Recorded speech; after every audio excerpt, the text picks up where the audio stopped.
যাদের রুমের সাথে অ্যাটাচ বাথরুম আছে তারা কখনো এই ভুলটি করবেন না।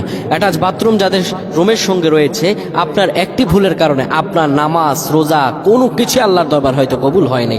এমনও হয়েছে যারা আমরা হরহামেশা এই ভুলগুলো করি। আজকাল গ্রামেও অ্যাটাচ বাথরুম হয়ে গিয়েছে, বিভিন্ন রুমের সঙ্গে অ্যাটাচ বাথরুম। অনেকে বলেন হুজুর এত আমল করি কিন্তু আমল কবুল হচ্ছে না কেন? আপনার আমল কবুল হচ্ছে না কারণ আপনি পবিত্র নন, আপনি পরিচ্ছন্ন নন এবং আপনি হরহামেশা এই ভুলটি করছেন।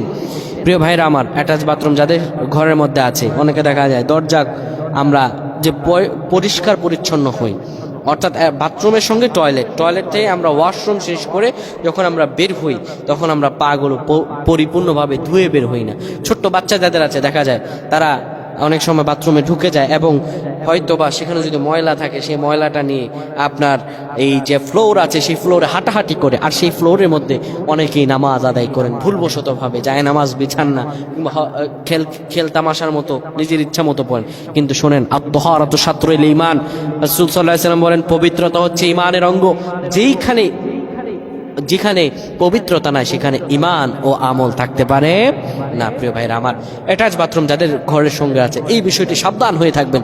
পবিত্র না হলে আপনার কোনো আমল আল্লাহর দরবার কবুল হবে না। আল্লাহুত তাহারাত, আল্লাহ পবিত্র, ইউহিব্বুত তাহারাত, আল্লাহ তাআলা পবিত্রতাকে ভালোবাসেন। আল্লাহ আমাদের বুঝদান করুক, আল্লাহুম্মা আমিন।